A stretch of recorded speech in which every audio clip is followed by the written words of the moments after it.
The Indianapolis Colts lost yesterday to the Houston Texans, but was it their fault or was it the fault of the officiating? Now, before I get into anything, I just need to say this. I am not one to blame refs. Officiating is often bad, but I gotta be so real with you. This cheating, this terrible play calling, or not play calling, but terrible officiating, is right in front of your face. And if you think it's about officiating, then it might be, but I'm telling you, this was cheating, and we are about to talk all about it. Here we go. It's certainly on for the Indianapolis Colts for the remainder of the season, but let us get into this. We're gonna start here right out the gate with this officiating. I'm gonna talk about a couple other things. I'm talking about Kentucky. I'm gonna talk about them firing Mark Stoops. Yes, Kentucky football has fired their head coach. I'm going to talk about the Pacers. They're winning a couple games now, and we'll talk about Kentucky basketball. All right, but leading off the show, we got to talk about the awful calls. It's all over my For You page on TikTok this morning. I got my friends sending me the clips too. But on a Texans go-ahead drive in the fourth quarter, they ran a play that reportedly let the play clock hit 0. And it did let the play clock hit 0. It did. And right now I feel like doing, and what I think is probably the best idea is to just show you what I'm talking about. Here we go. What I'm about to show you is probably the... Shout out to HAI.on.life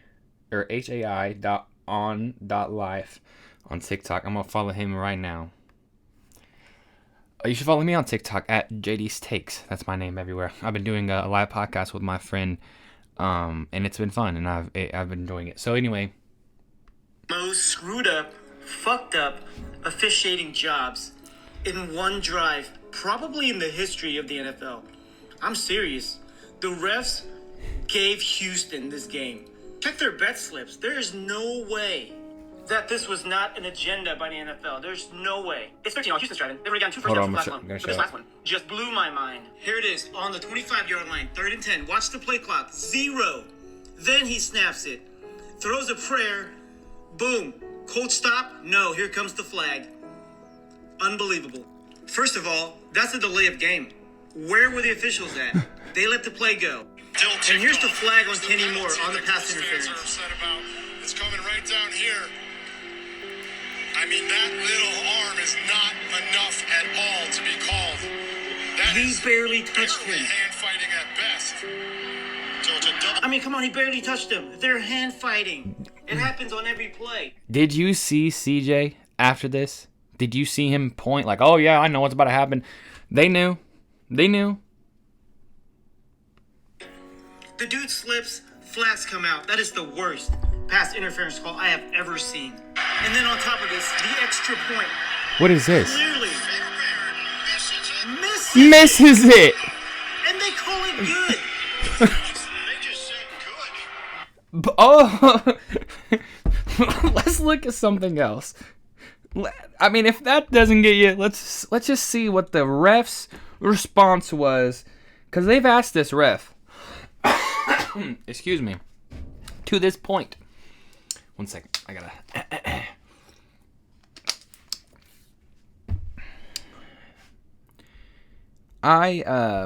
They asked this ref about this. I know they did. And if I can find this, I hope I posted this. Oh man. All right, you're gonna have to give me 1 second. I'll find it. Guys, I just found it. This was posted by Joel A. Erickson. Interview with referee Clay Martin. Question. On the 4th down, this is Joel asking the question. I'm not going to say his name. Just know whenever I ask a question, that is Joel Erickson saying it. All right. On the 4th down for the Texans, deep in the Colts territory, 4th quarter with 14 minutes and 51 seconds remaining, it appeared there was a delay of game, and they snapped the ball a second after he played. The play clock had expired. Why was delay of game not called on the play? The referee says the back judge is the calling official. There is a process on that. When the clock hits 0, he looks down at the ball to see if the ball is snapped. As he looks down for the clock from the clock to the ball, we leave that alone. That's what he ruled on that play. Well, he ruled incorrectly. His eyes were fucked up. Is the delay of game reviewable? And Clay Martin, the referee, says, no, sir, it's not. Of course it's not. On that same play, what led to the pass interference penalty on Kenny Moore? It appeared there was no contact. Clay Martin, the referee, defends this call by saying the calling official had an arm grab at the top of the route. When you look back, the ball was in the air, and when you see the ball in the air, that makes it pass interference. When you see the ball in the air, the official had an arm grab at the top of the route.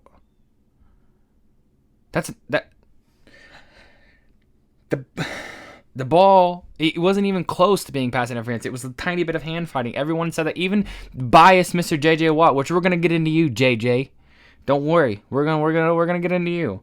But old Mr. Biased JJ Watt himself even said, "No, you heard in that clip? No, that wasn't nothing." Okay, so then the reporter says again, on the extra point on the touchdown on that drive, what? The same drive, 3 in the same drive. What led to being ruled a good extra point? It appeared on the replay that it was indeed wide. Clay Martin says the calling official had the ball right above the upright and completely inside the outside edge of the upright, so he ruled a successful try. Since the ball was above the upright, it's not reviewable. Well, the ball wasn't close to it. And again, I'm not going to talk. Let me just show you. Let me see if you might agree with that sentiment right there. Because the thing is, it's right here. Watch. Hold on, I gotta fucking pull it back up because it's retarded. All right.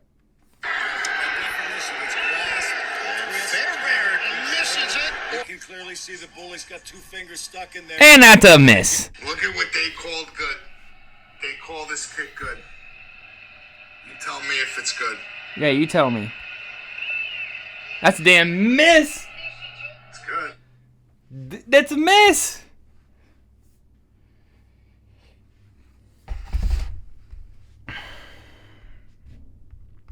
Now, again, as I said at the top of this podcast, I am not a person who enjoys blaming the refs because I got to be honest with you guys. A lot of the times I see an honest mistake. This was cheating.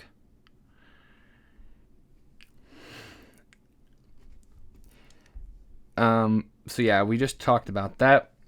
On Indy's final drives, there were reportedly missed defensive penalty calls, like face mask, and that wasn't reported. I actually don't know if I have that exactly pulled up right in a second, but I'm sure I can get it in a second here. That could have gotten them in scoring position, or at least given them enough yardage to attempt a field goal. Many ref errors,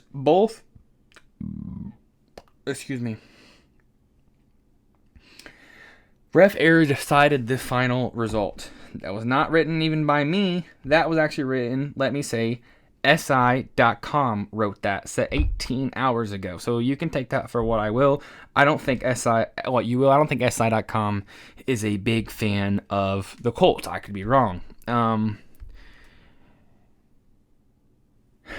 So, now that I have spent way too much of this pod talking about the officiating, understand this. And I'm going to actually show you this too. This is the last thing that I'll talk about on this whole subject right here. Oh, actually, I lied to you. 2 more subjects. The Texans have won every single game J.J. Watt has called. The cheating was so obvious in this game that these are my words that I'm reading right now, that if you watched that Colts game, then you know how very in your face the cheating was, and I just explained that to you a second ago. JJ said Colts fan need to go buy a drink real quick because he cannot help but to dick ride the Texans. And what he really meant was go grab a drink because I've seen this script. Y'all ain't winning this one. JJ, listen, you're a Texans fan, and that's fine, man. But you at least got to tell them to not make it so in your face next time you just want to make your team win. At least to attempt to hide it. That sound good? You fucking prick. That's what I wrote right there. And a little bit of a joke, but at the end of the day, I don't necessarily think that that's crazy. Like, and he was defending some of these calls. He didn't defend that one, but he defended a couple of these calls, and it's like, if you think any of these are okay, then you don't watch the game, and you are obviously a biased fan for one way or the other. I'm telling you what, there were some calls against the Texans that were bullshit. There were some calls against the Texans that I didn't necessarily agree with, but none of those calls were as egregious and as absolutely blatantly in your face as these ones that I've shown you over the last 11 minutes. So, one more thing that I said I was going to talk about, and I am going to talk about it.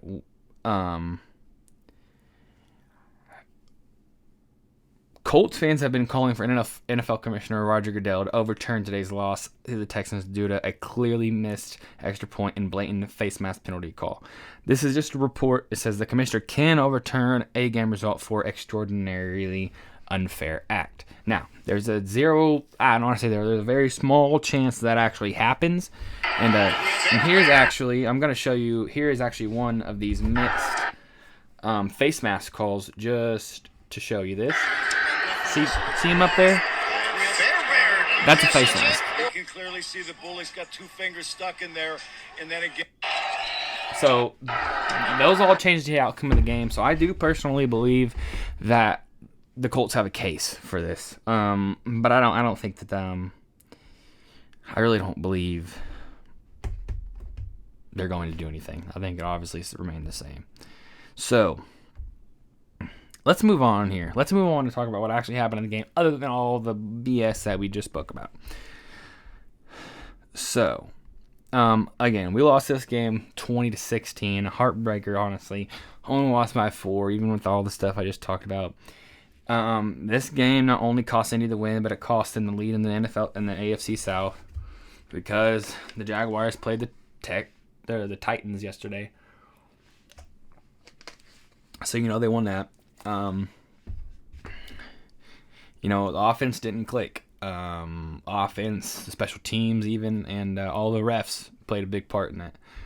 CJ threw for 276 and engineered the go-ahead drive in the fourth quarter, obviously. That was aided by the referees.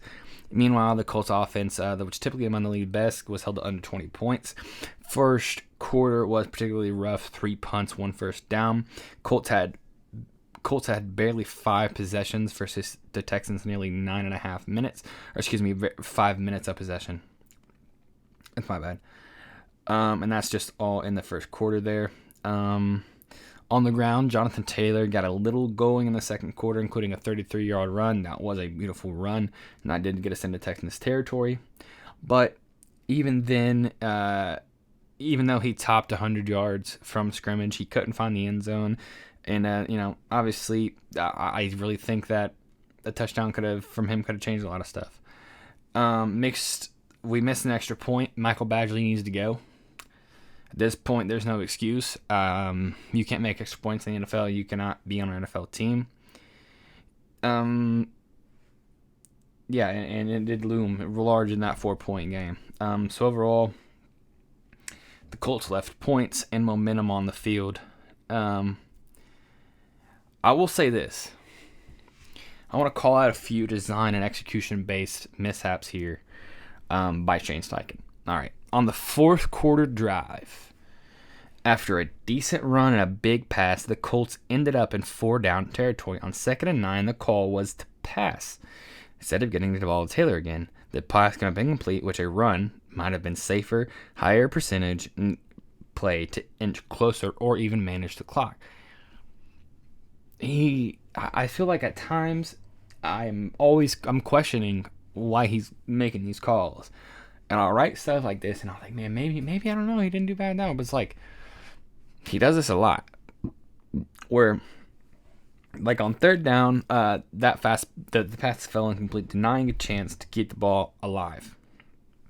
Later on in that same possession, a botched snap on a short, which we can't have any of that, on a short yardage, fourth and short attempt, killed a drive that could have led to points. We gotta clean all that up. Tanner Bortolini, you can't be doing that anymore. That sequence, which combined with missed opportunities and execution miscues, undercut what had been a strong offensive identity for Indy really all season long, other than the last game or two. Long story short, you really could point to coaching or execution as much as defense or just bad luck. But, and I mean, that is a big but. But a number of calls dramatically switched the outcome, as we talked about earlier. With all the Colts downfalls, you can't win if the refs aren't on your side, at least calling a fair game. All we can do now is move on to next week. That's all we can move on to now. Or all we can do now is just move on to the next week. So let's talk a little about what this means in the bigger picture. Again, this drops the Colts to 8-4. More importantly, they lose their grip on the AFC South and overtaken for now by the Jaguars, thanks to their own win on Sunday. 14 had one of the league's most explosive offenses. This was a wake-up call for us. If you leave points behind and rely on the refs for fairness, you're going to lose games. You can't rely on the refs. On a psychological level, this kind of loss at home with so much riding on it can shake the confidence for now. Colts fans, the locker room, approaching the games, how they respond matters. As Colts fans, we can't spend the next week, as much as I'd like to, bitching about the refs, bitching about how bad of a call this was. And honestly, it's not bitching if you're just pointing out facts and showing you real things that really happened. All right, it's like when people talk about, you're just talking shit about the Chiefs because the Chiefs win. It's like, no, the Chiefs get all used to. This year's not been so bad, but they used to get all kinds of calls going their way. You can ask Tom Brady. He got calls going his way. It's crazy to me personally that people think that they don't get calls going their way just because they are. Look at watch the games. You know what I'm saying? Moving on from the Colts, Mark Stoops has been fired as Kentucky's head football coach after losing a blowout game to the Louisville Cardinals. Was it 40 something to 0, 41-0. His buyout is $38 million he's owed. I listened to a podcast earlier, and we've already kind of got that taken care of, although they were worried about that. He's the longest tenured coach. He's the most winningest head coach in Kentucky football history.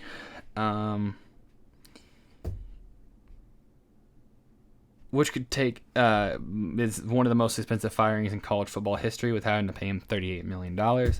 It's a steep price to pay for a Kentucky athletic department that is all in on men's basketball. Like I said, we've gotten that taken care of. Mitch Barnard, who I'm also starting to not be such a big fan of, says, "I want to thank Mark for his dedication and leadership over the last 13 years, and as importantly, the friendship that is marked by walking these journeys together," Kentucky Athletic Director Mitch Barnhart said in his statement.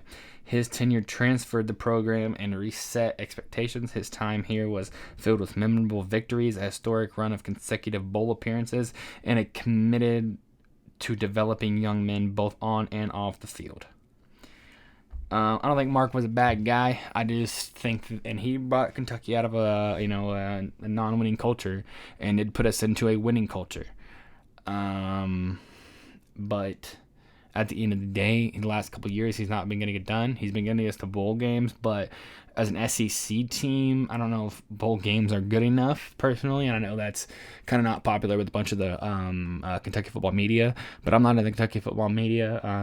I actually just like I'm a big Kentucky fan, and I would love to see Kentucky football do well, although they never have in my lifetime. But I think that would be really, really cool. Mark Stoops doing his time. So we had a 10-win season in 2018. The Kentucky Chiefs, a 10-win season, a feat rarely accomplished by the program's history. This was capped by a Citrus Bowl victory over Penn State. That's a nice way to end. 2018 is a decent little season.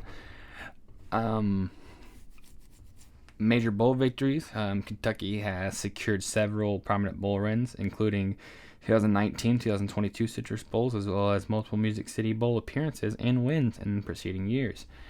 Under Mark Stoops, the program achieved a new level of stability, clinching winning records in 7 of 8 seasons, excluding the COVID-altered 2020 campaign. Nation's longest non-consecutive winning streak. Kentucky had held the nation's longest active non-conference winning streak for a period, reaching 16 consecutive before that ended in the 2017 Music Bowl. And so, yeah, the highest ranked win of the Stoops era. The team secured its highest AP ranked win of the Mark Stoops era with a win of over number 10 ranked opponent in 2023, tied for the 8th highest AP victory in UK history. So he did some good things. 18th season, probably the most successful one that our school's ever had, which is good. But so the highest, I'm just talking about rankings real quick. The highest ranking we've ever had is 1950 when we got ranked number 3. 1965 ranked number 6. 1977 ranked number 6. 2007 ranked number 8. 2018 ranked number 12. And that's our best year ever. And 2021 ranked number 18. So in the last 25, well, actually almost 50 years or so, we've not been ranked in the top 10. Only one time in the top 15, and only 2 times in the top 25 period in the last almost 50 years. Actually 3. So historically not the best. We've been getting better. I think if we get a coach who's a lot better than Mark Stoops, we might actually be able to do something. You never know. That'd be awesome. I'm glad to see Mark go, and I really hope we get somebody good and competent to take his place. For the job are Will Stein, the Oregon offensive coordinator, Ohio State offensive coordinator Brian Hartline, and Texas special assistant to head coach Neil Brown. Personally, I wouldn't mind have Ohio State's offensive coordinator Brian Hartline. I think a lot of the people were saying they would rather have Will Stein, but I think I'd be cool to one of them. We'll see who they hire. Play tonight at 7. They are 4-16. Picked up a couple of games there playing the Cleveland Cavaliers, which are 12-9. And unfortunately, we'll probably get beat. Finally, Kentucky basketball plays tomorrow at 9:30. See if they can get back on track. Man, oh boy, they've been taking a lot of heat from the national media. So it would be very nice to see Mark Pope get things right there and get this team back on track. Listen, a Colts loss is a Colts loss. We move on. But I have lost a little faith in you, NFL. I have lost a little faith in you. And that's not good. That looked way too much like cheating for me not to say it is. So, thank you guys so much for watching. I appreciate it. Follow me on TikTok. Follow me on X, Twitter. It's all at JD's Takes. JD _S space Takes. JD's Takes everywhere. Thank you so much.